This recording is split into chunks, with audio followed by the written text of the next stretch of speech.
The United States just started the next war in the Middle East, and this one is gonna be big. As we speak, the United States, for the last 24 hours or so, has been bombing targets in Yemen of the Houthis that are controlling that area of Yemen, and this is a major escalation. Let's immediately go to the New York Times in order to understand what's happening. Not because the New York Times tells us the truth, but because the opposite is is usually what's happening. So let's just use that under the headline of the Israel-Hamas war. So this is still being reported as an outgrowth of what Israel is doing in Gaza, right?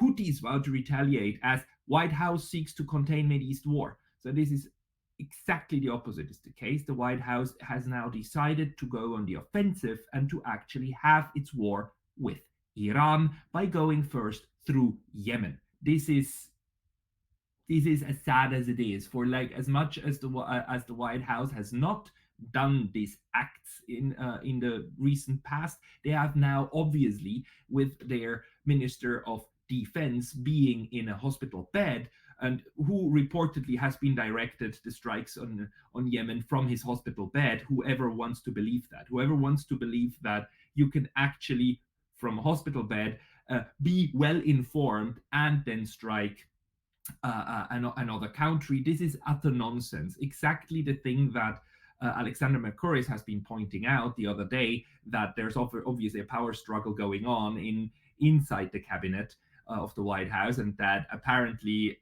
Lloyd Austin was part of the people who didn't want the war with Iran. Now that he is in a hospital and kind of out of direct service, now the Hawks got behind the steering wheel, and they're getting exactly what they're wanting. They're getting this wider war.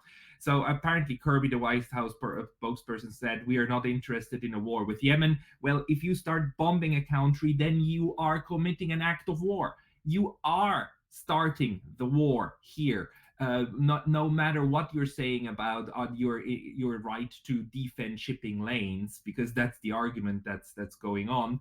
So let's look at this little map. Apparently, like several blast points where the United States used massive numbers of military power overnight. Strikes by the United States and Britain, as always. You know, the little lapdog of the United States. Britain always right there, next and ready to commit each and every crime under the sun. There's little Britain involved hitting nearly 30 locations in Yemen, controlled by the Iranian-backed Houthi militia, with more than 150 bombs and missiles. And also look at how the Houthis are still talked about as a militia, not as an official part of a state or something, to delegitimize, of course, the enemy. The enemy always needs to be delegitimized as terrorists that then can be indiscriminately killed.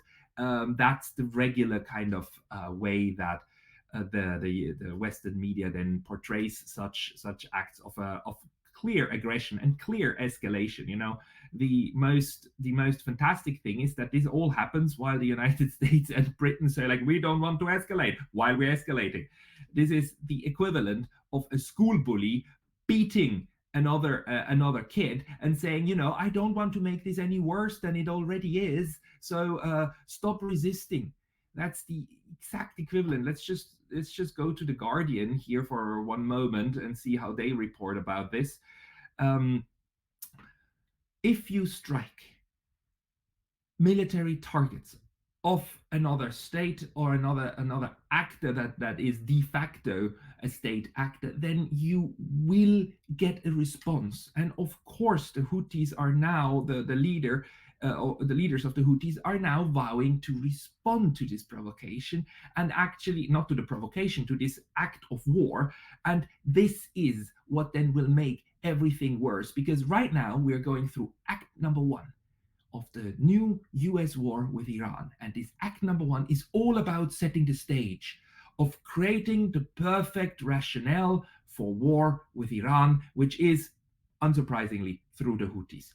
So the Houthis are now saying we're going to strike back because you struck our military facilities. This is exactly what the Houthis have to do. I mean, there's nothing else they can do now unless they want to look like naked to their own people because they're having massive protests. I mean, over here, these are the pictures of Yemenis in the I think it's the capital city in Sana'a, where they are protesting against what the United States did. So now we have a situation in which the Yemeni people are, at least the ones that are under Houthi within Houthi territory, that are now all saying we have to strike back.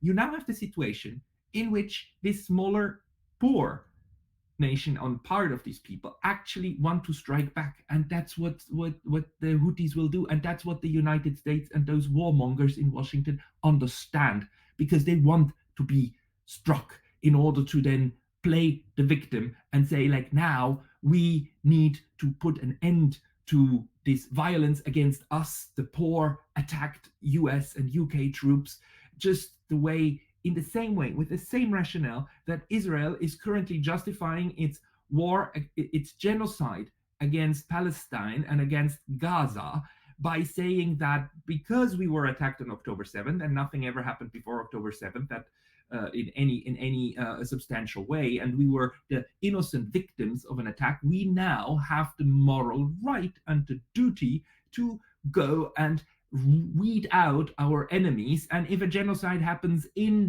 the process of that, that's unfortunate, which is basically the argument of the Israeli defense in the simultaneously ongoing court trial at the International Court of Justice, but I'll talk about this in another video. And the rationale for the United States is going to be exactly the same. They're right now creating the conditions on which a counterstrike against them will be sold to the entire Western collective West BS world as an unprecedented and unprovoked attack. They will say that. They will actually use this word again. I'm absolutely certain, unprovoked. So the Guardian actually gives us all the clues we need in order to understand what's going on. UK Prime Minister Rishi Sunak said during a visit to Kiev that he believed the attacks represented necessary, proportionate, and targeted actions, which had successfully degraded the Houthis' military capability. So, under the viewpoint of this warmonger in London, now, like warmongering of course helping the others in Kiev and so on, you need to do this in order to be rational and proportional. So this was an act of absolute, this is normal. This is absolutely normal. There's nothing here to see, ladies and gentlemen. And actually he goes further. The bombing was justified because the Houthis were deterring merchant shipping from using the busy international waterways, Sunak said. People can't act like this with impunity. And that's why, together with allies, we've decided to take this action. So the UK and the US, actually, the UK is really just the lapdog of the US. So whatever whatever Sunak here says is actually, what the United States wants to propagate, right? This is one voice. This is the collective West voice.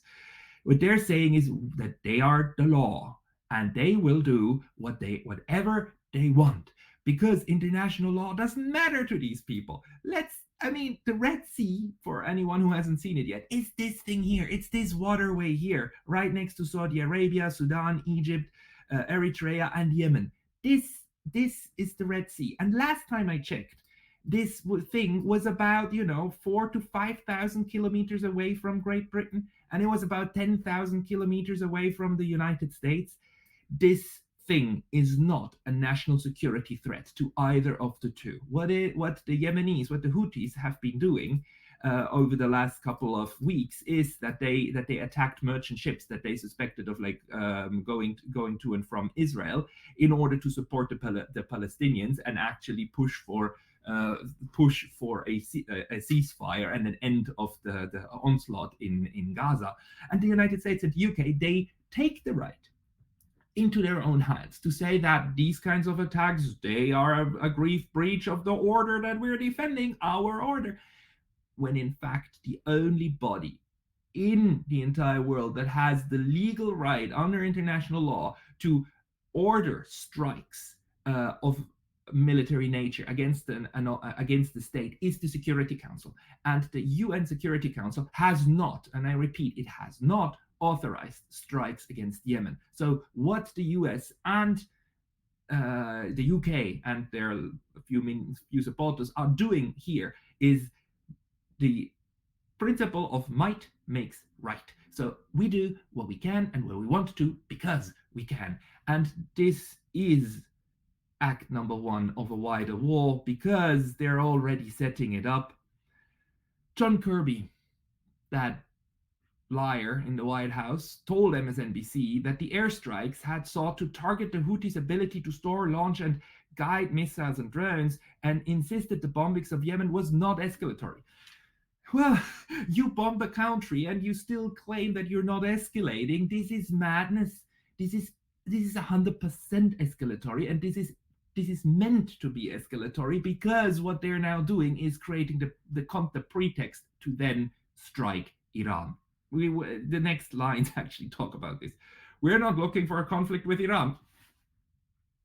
Really? You're just targeting Yemen and then you immediately switch to actually talking about that you don't want a war with Iran is exactly what you're preparing here. We're not looking to escalate, and there's no reason for it to escalate beyond what happened over the past few days.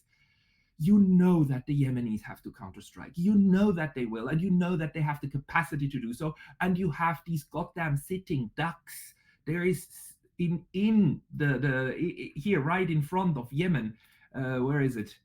There are, I don't know how many, but there's really a couple of U.S. warships over here. I mean, apparently the what is it, the USS Eisenhower is here. I don't think that this one will be will be a target attack, but a smaller warship of the U.S. that is currently trying to help, like guiding other merchant ships through here. There's dozens of them. These ships are sitting ducks because ships are easy to sink.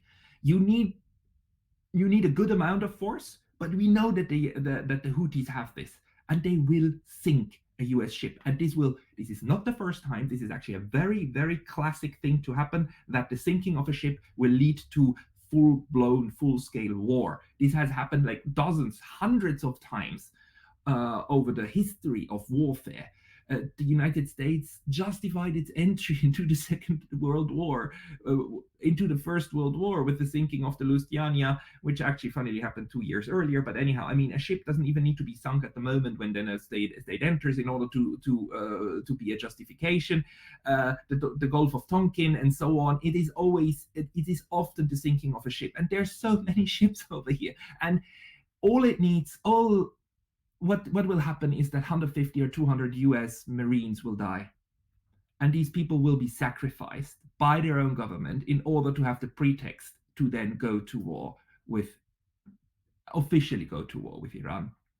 The UK Defense Secretary, Grant Shapps, also said that Iran could de-escalate tensions, asked his message to Tehran in an interview with the Telegraph. He said, you must get the Houthi rebels, and so this is the UK speaking to the defense secretary speaking to Iran. You must get the Houthi rebels, others who are acting as proxies for you, Lebanese Hezbollah, or obvious examples, and some of in Iraq and Syria. You must get these different organizations to cease and desist, because the